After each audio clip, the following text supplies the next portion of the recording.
ನಾಗೇಂದ್ರ ಬಾಬು, ಪ್ರಮುಖವಾಗಿ ಗಮನಿಸ್ತಾ ಇದ್ದೀರಿ, ಮಂಡ್ಯದ ಕೆರಗೋಡ್ನಿಂದ ಈ ಒಂದು ರ್ಯಾಲಿ ಹೊರಟಿದೆ, ಕೆರಗೋಡ್ನಿಂದ ಮಂಡ್ಯಕ್ಕೆ ಹೊರಟಿದೆ. ಸೊ ಪ್ರಮುಖವಾಗಿ ನಾನು ಇಲ್ಲಿ ಸ್ಥಳೀಯರು ಕೂಡ ಇದ್ದಾರೆ, ಯಾವುದೇ ಒಂದು ಪ್ರತಿಭಟನೆ ಇದ್ರೂ ಕೂಡ ಇವರು ಭಾಗಿಯಾಗ್ತಾರೆ. ಅವ್ರನ್ನ ಮಾತಾಡ್ತಾ ಹೋಗ್ತೀನಿ. ಸರ್, ಈ ಒಂದು ಬೈಕ್ ರ್ಯಾಲಿ ಯಾಕೆ ಅಂತ ಫಸ್ಟ್ಲಿ ಸರ್, ಮೊದಲನೇದಾಗಿ ಬೈಕ್ ರ್ಯಾಲಿ ಏನು ನಮ್ಮ ಹನುಮ ಧ್ವಜವನ್ನು ಇಳಿಸಿದ್ದಾರೆ, ಹನುಮ ಧ್ವಜವನ್ನು ಹಾಕ್ಲೇಬೇಕಂತೇಳಿ ನಾವು ವಿಶೇಷವಾಗಿ ಇವತ್ತೊಂದು ಬೈಕ್ ರ್ಯಾಲಿ ಮಾಡ್ತಾ ಇದ್ವಿ. ಮತ್ತು ಮಂಡ್ಯದಿಂದ ಮೌನ ಪ್ರತಿಭಟನೆ ಕೂಡ ಕಾಲ್ನಡಿಗೆಯಲ್ಲಿ ಮಾಡ್ತಾ ಇದ್ದೀವಿ. ಜಿಲ್ಲಾಧಿಕಾರಿಗಳ ಕಚೇರಿ ಗಂಟ ನಾವು ಮೌನ ಪ್ರತಿಭಟನೆ ಮಾಡಿ ಜಿಲ್ಲಾಧಿಕಾರಿಗಳಿಗೆ ಮನವಿಯನ್ನು ಕೂಡ ಸಲ್ಲಿಸ್ತೇವೆ.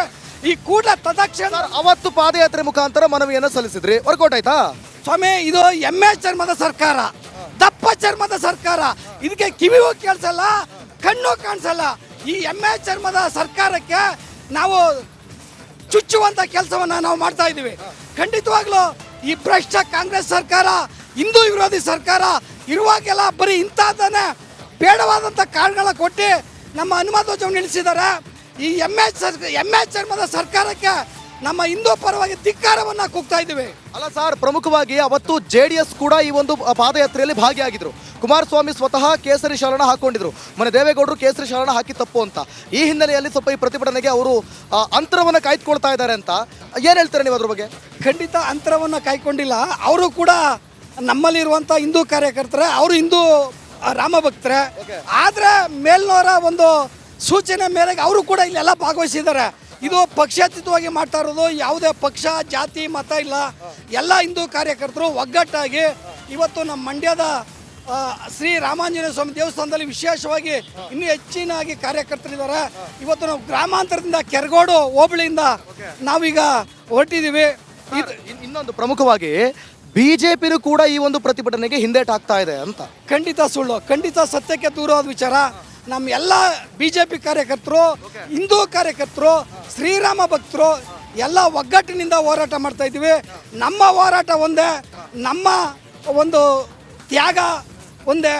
ನಾವು ಕೆರಗೋಡ್ನಲ್ಲಿ ಅರ್ಜುನ ಸ್ತಂಭದ ಮೇಲೆ ಹನುಮ ಬಾವುಟನ ಆರಿಸ್ಬೇಕು ಅನ್ನೋದೇ.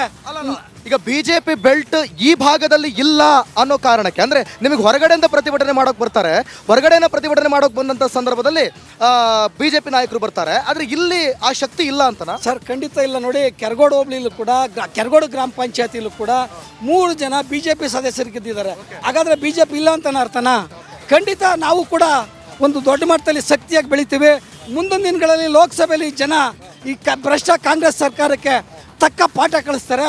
ಇವತ್ತು ಎಲ್ಲ ಒಗ್ಗಟ್ಟಾಗಿ ಹಿಂದೂ ಕಾರ್ಯಕರ್ತರು ಯಾವುದೇ ಪಕ್ಷ ಭೇದವಿಲ್ಲದೇ, ಯಾವುದೇ ಜಾತಿ ಮತ ಇಲ್ಲದೇ, ಶ್ರೀರಾಮ ಭಕ್ತರು ಒಗ್ಗಟ್ಟಾಗಿ ಇವತ್ತು ನಾವು ಏನು ಬೈಕ್ ರ್ಯಾಲಿನ ಮಾಡ್ತಾ ಇದ್ವಿ.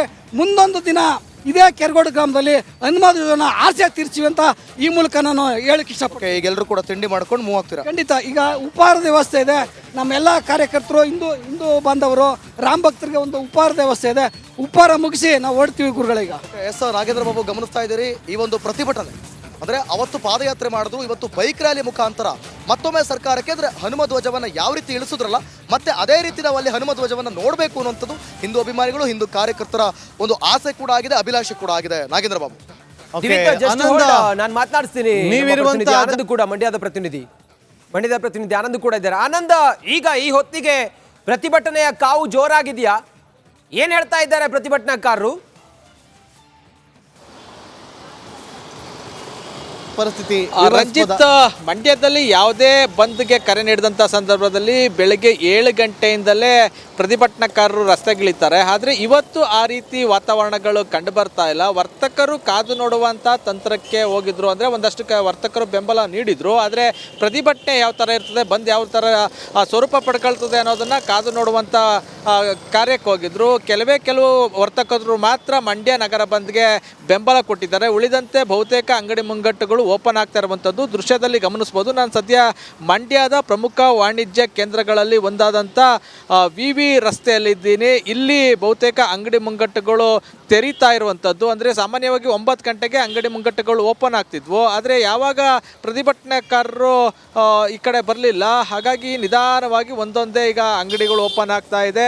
ಜೊತೆಗೆ ವರ್ತಕರು ತಮ್ಮ ಪಾಡಿಗೆ ತಾವು ವ್ಯಾಪಾರ ಮಾಡೋದಕ್ಕೆ ಶುರು ಮಾಡ್ತಾ ಇದ್ದಾರೆ. ಒಂದಷ್ಟು ಕಡೆ ಬಂದ್ ಆಗಿರುವಂಥದ್ದು ಇಲ್ಲೂ ಕೂಡ ನಾವು ಗಮನಿಸ್ಬೋದು. ಬಹುತೇಕ ಬಹುತೇಕ ಅಂಗಡಿಗಳು ಕ್ಲೋಸ್ ಆಗಿದೆ. ಸಾಮಾನ್ಯವಾಗಿ 9 ಗಂಟೆಗೆ ತೆಗಿತಿದ್ರು, ಆದರೆ ಇವತ್ತು ಬಂದಿರೋ ಕಾರಣಕ್ಕೆ ಇವತ್ತು ಬಹುತೇಕ ಬಂದ್ ಆಗುತ್ತೆ ಅನ್ನೋ ಒಂದು ಅಭಿಪ್ರಾಯದಲ್ಲೇ ವರ್ತಕರು ಇದ್ದಿದ್ರು.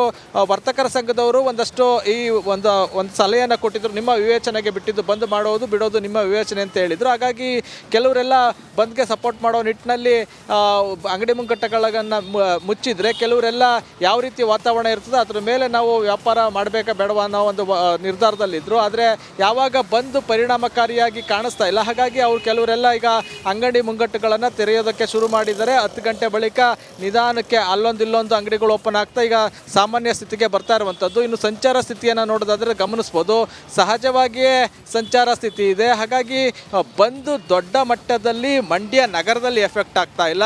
ಇನ್ನು ಕೆರಗೋಡಿನಲ್ಲಿ ಬಂದು ಸಂಪೂರ್ಣವಾಗಿ ಆಗಿದೆ, ಆದರೆ ಮಂಡ್ಯ ನಗರದಲ್ಲಿ ದೊಡ್ಡ ಮಟ್ಟಕ್ಕೆ ಬಂದು ಎಫೆಕ್ಟ್ ಆಗ್ತಾ ಇಲ್ಲ. ಪ್ರತಿಭಟನೆಗೆ ಸೀಮಿತ ಆಗುವಂಥ ಲಕ್ಷಣಗಳು ಕಾಣಿಸ್ತಾ ಇರುವಂಥದ್ದು. ಈಗಾಗಲೇ ಕೆರಗೋಡಿನಿಂದ ಬೈಕ್ ರ್ಯಾಲಿ ಬರ್ತಾ ಇದೆ.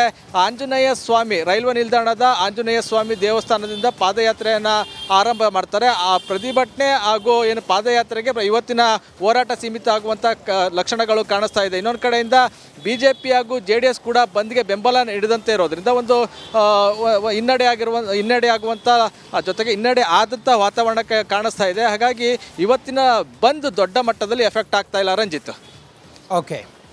ಓಕೆ ಆನಂದ್ ಹಾಗೆ ಸಂಪರ್ಕದಲ್ಲಿರಿ. ಇನ್ನು ನಮ್ಮ ಪ್ರತಿನಿಧಿ ಮಹದೇವಸ್ವಾಮಿ ಅವರು ಕೂಡ ಲೈವ್ನಲ್ಲಿ ಜಾಯ್ನ್ ಆಗಿದ್ದಾರೆ. ಮಹದೇವಸ್ವಾಮಿ, ನೀವೀಗ ಎಲ್ಲಿದ್ದೀರಿ?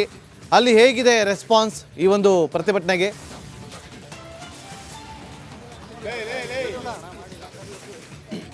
ಅಂದರೆ ಇವಾಗ ಬೈಕ್ ರ್ಯಾಲಿ ಏನು ಆರಂಭವಾಗಿದೆ, ಈಗಾಗಲೇ ಕೂಡ ಏನು ಮಂಡ್ಯದತ್ತ ಕೂಡ ಹನುಮ ಭಕ್ತರು ಕೂಡ ಬೈಕ್ ರ್ಯಾಲಿ ಮುಖಾಂತರವಾಗಿ ತೆರಳಿದ್ದಾರೆ. ಆದರೆ ಪೊಲೀಸರು ಅಲ್ಲಲ್ಲಿ ಅವರು ಬ್ಯಾರಿಕೇಡ್ಗಳನ್ನು ಅಳವಡಿಸಿ ಅವರನ್ನು ಅಡ್ಡಗಟ್ಟಿ, ಅಂದರೆ ಕೇವಲ ಒಂದೊಂದು ಬೈಕ್ಗಳು ಮಾತ್ರ ಹೋಗಬೇಕು ಅಂತನ್ನುವಂಥ ನಿಟ್ಟಿನಲ್ಲಿ ಪೊಲೀಸರು ಅವರನ್ನು ಬಿಡ್ತಾ ಇರುವಂಥದ್ದು. ಈಗಾಗಲೇ ಒಂದು ಕಡೆ ಎಲ್ಲ ಹನುಮ ಭಕ್ತರು ಕೂಡ ಜಮಾವಣೆಗೊಂಡಿದ್ದಾರೆ. ಇಲ್ಲಿಂದ ನೇರವಾಗಿ ಏನು ಮಂಡ್ಯಕ್ಕೆ ತೆರಳಿ ಮಂಡ್ಯದಲ್ಲಿ ಒಂದು ಪಾದಯಾತ್ರೆಯನ್ನು ಕೂಡ ಮಾಡ್ತಾರೆ. ಪಾದಯಾತ್ರೆಯಲ್ಲಿ ಅಲ್ಲಿ ಕೂಡ ಒಂದು ಪ್ರತಿಭಟನೆ ಮಾಡ್ತಾರೆ. ಅಂದರೆ ಈಗ ಸದ್ಯಕ್ಕೆ ಪಾದಯಾತ್ರೆ ಮಾಡ್ತಿರ್ತಕ್ಕಂಥ, ಅಂದರೆ ಬೈಕ್ ರ್ಯಾಲಿ ಮಾಡ್ತಿರ್ತಕ್ಕಂತಹ ಎಲ್ಲ ಹನುಮ ಭಕ್ತರು ಕೂಡ ಒಂದು ಕಡೆ ಗ್ಯಾದರ್ ಆಗಿ ಏನು ಕೆರಗೋಡಿನಲ್ಲಿ ಆ ಒಂದು ಧ್ವಜಸ್ತಂಭದಲ್ಲಿ ಆ ಹನುಮ ಧ್ವಜ ಹಾರಾಡಲೇಬೇಕು ಅಂತನ್ನುವಂತಹ ಒಂದು ದೊಡ್ಡ ಮಟ್ಟದ ಹೋರಾಟಕ್ಕೆ ಕೂಡ, ಅಂದರೆ 2ನೇ ಮಟ್ಟದ ಹೋರಾಟಕ್ಕೆ ಕೂಡ ಎಲ್ಲರೂ ಕೂಡ ಸನ್ನದ್ಧರಾಗಿ ನಿಂತಿದ್ದಾರೆ.